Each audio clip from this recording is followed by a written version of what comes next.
Now, back to Sunrise on News Radio 880 KCMX. Shout, shout, I'm talking to you, so come on.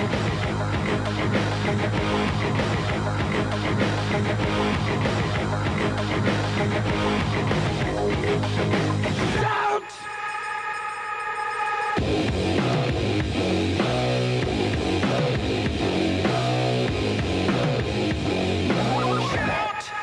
Good morning, everyone. 17 minutes after the hour. Welcome back to the Sunrise Show. Waiting for our guest, Zach Fortier. He's just amazing. Turned himself into an author, and of course has taken all of his experiences as a 30-year police veteran with law enforcement on the West Coast. And we've talked to him before. It's fascinating when you take all of his experience, and now that he's out, he can talk candidly, and the stories he's got after 30 years in the streets, and it's somewhere in California. I'm not sure exactly where. And he purposely kept that behind the scenes as far as what exact police force he worked on. But I'm not sure. It wasn't LAPD, but Southern California.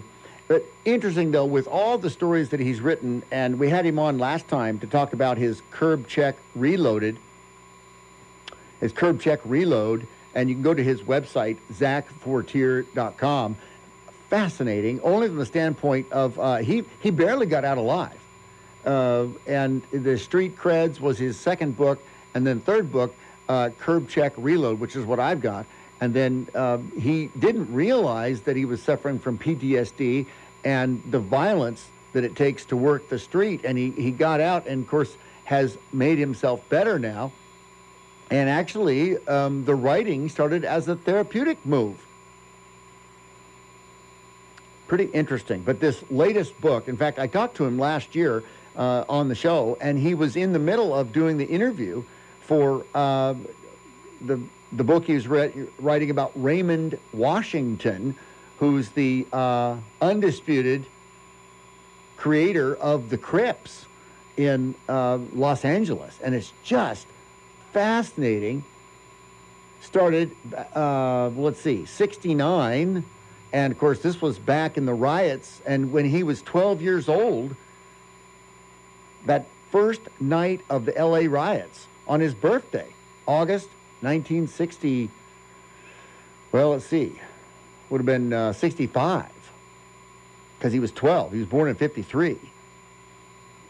But he became and they called him Raymond, our righteous leader, and of the Crips. And he was originally designed, from what I'm reading in Zach's book, originally designed as the Crips to protect the neighborhood and protect people that couldn't protect themselves.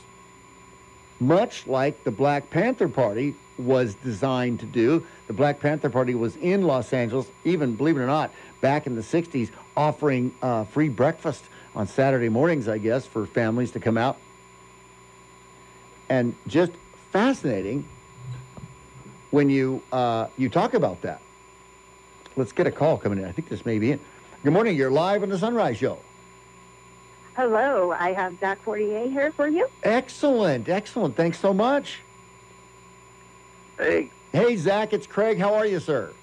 I'm great. I don't know what's going on with the phone, but I keep getting this really weird message that says, just call rejected. That's interesting. I'm trying to get through. Yeah. No, I know. And I called, so we had a little bit, but thrilled to have you on. And I just kind of did the introduction.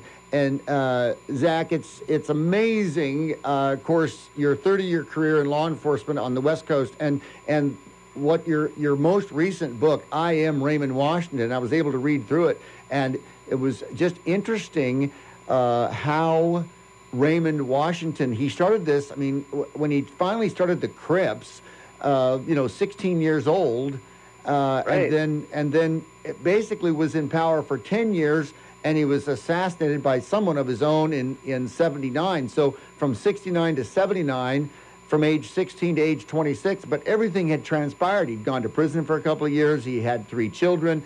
But it was interesting, in Los Angeles, after the L.A. riots, he was the undisputed founder of one of the most notorious, deadly, prolific gangs to ever dominate Los Angeles, the Crips. And it was interesting, Zach, your your investigative reporting, if you would, finding and double checking everything, and this was so interesting. The power of myth. Because right. just like yeah, I don't know how many people are going to agree with that, but I thought it was really a kind of a profound moment reading that and realizing what he was saying there and how it applied to the Crips. Exactly right. And it was interesting as we deal with gangs here locally and law enforcement, both sheriff's office and, city police, people ask and they talk about it, why do people join gangs? And the immediate answer is, well, they want to feel like they belong to something. They don't have a family. They're out on their own and they want a family. But you found through that's the exact same thing they told you in your law enforcement days. Right. But you found differently in this book by Joseph Campbell, the power of myth and why do people join gangs. So I want to have you answer that question. We've got a break coming up in the next minute or so, but it was amazing that you traveled out to California and interviewed family members of Raymond Washington. That had to have been incredible. It was, and not only just family members, but guys that he lived next door to, guys that were in the gang. Guys that basically still to this day, they're very emotional about this guy and how important he was to them and what a leader he was and what he brought to their culture. It's just really fascinating story. Well, it is. And the whole issue of the Crips and why they were started, and I was just talking about that when we got you on the program, is that they were kind of emulating at first Raymond Washington was emulating the Crips to be after the Black Panther Party, where they took care of their own right. and just protected their interests instead of being this crazy, wild, out of control, taking over countryside. But, ladies and gentlemen, we've got Zach Fortier on with us this morning. You can get to his website, zachfortier.com, and we'll talk more about that when we come back. His recent book, I Am Raymond Washington. It's fascinating. It's on Amazon. You get to his website or find it on Amazon. We'll be right back on the Sunrise Show. The Bloomberg Market Update is next. Stay tuned. Back to Sunrise on News Radio 880 KCMX.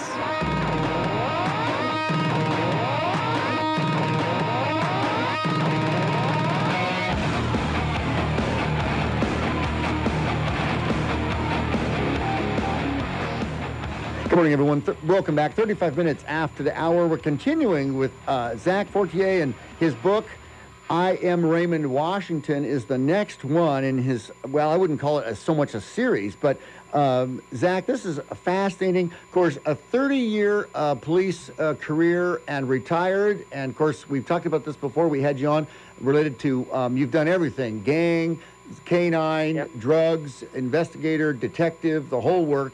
And then you got out and you realized PTSD, you've suffered through that, and you've built yourself back by writing these books. And I've got a copy of your Curb Check Reload, and it's story after story after story.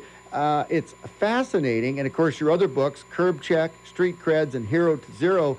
And, Zach, this latest book, is this, this Raymond, I Am Raymond Washington, it's out for publication. It's on Amazon, correct?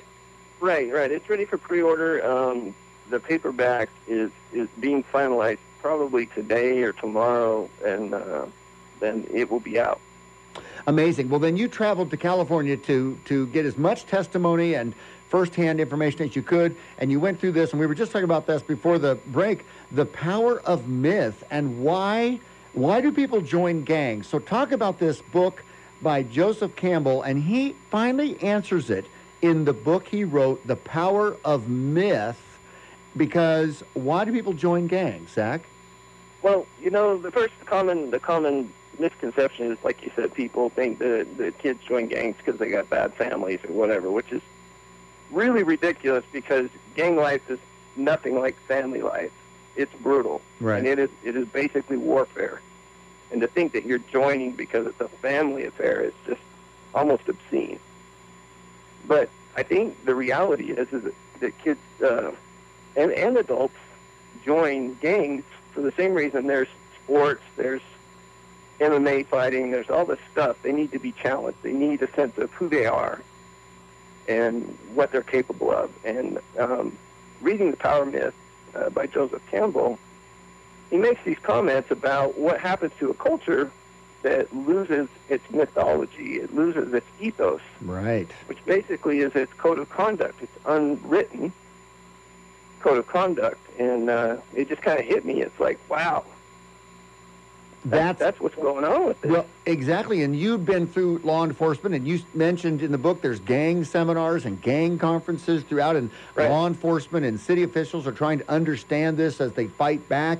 And the fact that gangs make their own morality, and this whole issue of loss of tradition and loss of mythology. It was interesting when Raymond Washington, who had created the Crips in L.A. and finally 69 or whatever, but people would call him. He would 69. Exactly. He would roll up, and the gang members would call him Raymond, our righteous leader. Right. And I got to tell you, man, the first time I heard that, I was like, that has got to be the biggest line of crap I've ever heard.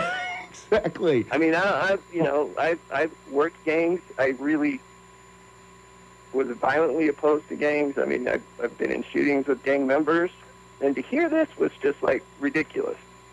And yet, over and over and over, I heard it, and in all these separate interviews with guys that really had no affiliation with each other. And finally, it's like, you have to accept this. This is how they viewed him. He was so important to them. He was revered. He was basically worshipped. Exactly. And he had was this amazing, charismatic personality with these leadership skills. He was just a really remarkable guy, and you just cannot deny it. The more you learn about him, it's like, wow, this dude is just amazing. Well, and he was, he loved to fight. He was very physical, but he also was a protector of the neighborhoods. And this is why that correlation between the Black Panther Party, they would wanted to protect their own because they knew the cops would not come into the neighborhood and they wouldn't get any real, true protection. And, I'm not saying this is to bash the cops. The reality was, at the time, and still, there's a lot of issues with LAPD. I mean, it's well documented. It continues to be documented. And these people had no protection. And they had white gangs coming in and just beating them down, just whenever they felt like. And they had to form some type of protection. Some type of protection, yeah. They just were not coming. We're talking with Zach Fortier in his book, I Am Raymond Washington. We're going to talk about what that means. I am Raymond Washington, and these are the Crips. When we come back, we've got take a break. ABC Sports is about 4 minutes away, but I'll tell you what, natural leadership, showmanship, brutality, Raymond Washington, the originator of the Crips down in Los Angeles, and it's never been solved. It's number 8 in the top 10 cases, and it's the 4th biggest cold case in America. We'll be back on the Sunrise Show after this. Now, back to Sunrise on News Radio 880 KCMX.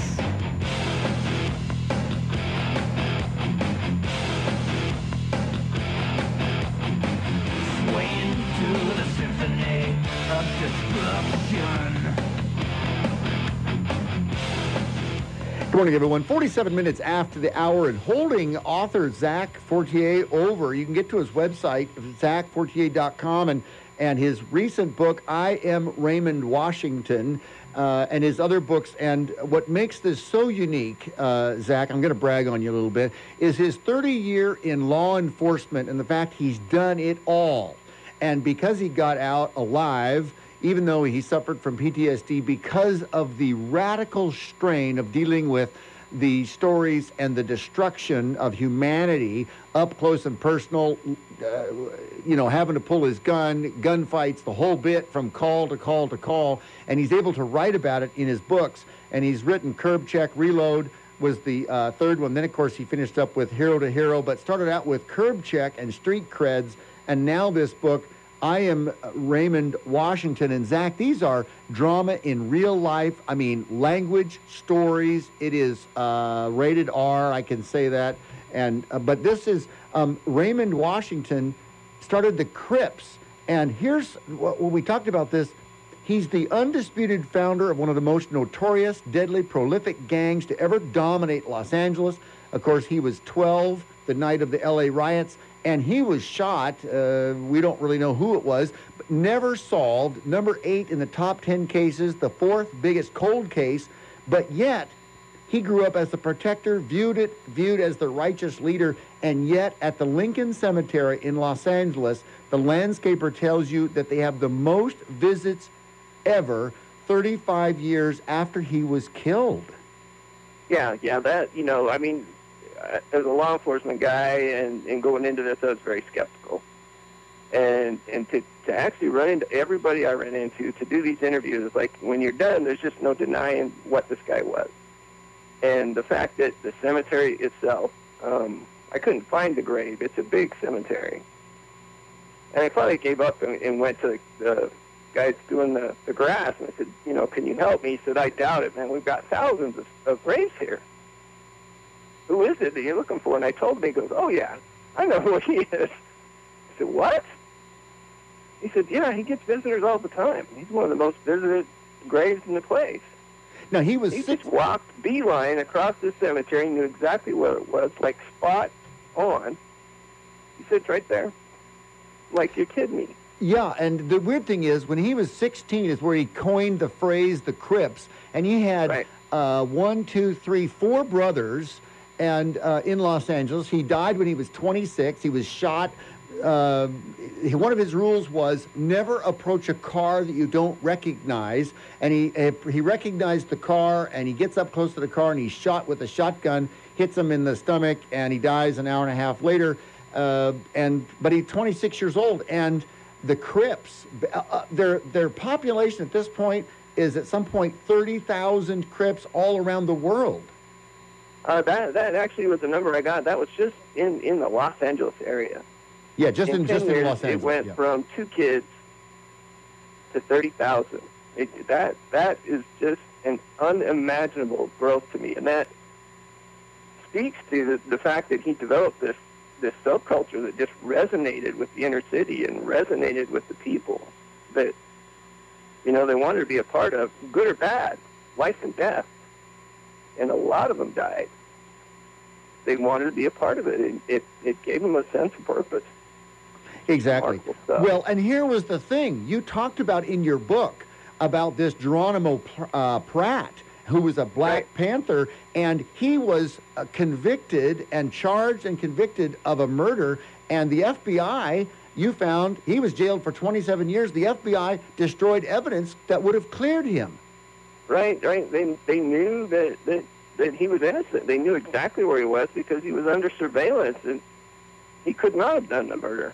So what happens is this goes back to the black neighborhoods thinking, hey, we have no protection whatsoever. Exactly. And then you have Raymond Washington. The riots, he's 12 years old, and he decided, I'm not waiting around. I'm going to make my path, and he ended up doing that. So yeah, he's a remarkable guy. I mean, I really can't emphasize that enough, that, for the reader to read this, go into this with an open mind, and just take it in and process it yourself.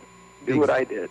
Exactly right. Well, and you're going to be surprised. You're really going to be amazed. Yeah, and this is the recent book, Zach. You can get them on. It's on Amazon. I Am Raymond Washington, and I know why he said that now. His flamboyance, along with his leadership and his showmanship, was amazing. Right. I'm truly amazed. But at the same time, the brutality, the killings, the brutality is also you can't overlook either. No, you can't. I mean, those are the tools he used. He was a skilled fighter and a tactician and a warrior, but he was also a mentor. And if he could reach an agreement through mediation, he would. But if you crossed him, it was just really not a good idea. The guy was capable of really incredible violence and really a tactical approach to when he came after you. It wasn't just blind aggression. It was really skillful. It was tactical, and I read about the clubhouses as well. Zach, we're out of time, but so we'll have you on again because this is such fascinating stuff, especially when you're dealing with America and having no traditions, no ethos, no mythology, and how this sticks. It's so crucial for Americans to realize we don't have any Right. Real traditions that stick. So you can get to Zach and his website, ZachFortier.com, and check out his book, I Am Raymond Washington. Zach, once again, thanks so much for being on the program this morning. It's awesome. Hey, thank you. I appreciate you having me back. You bet.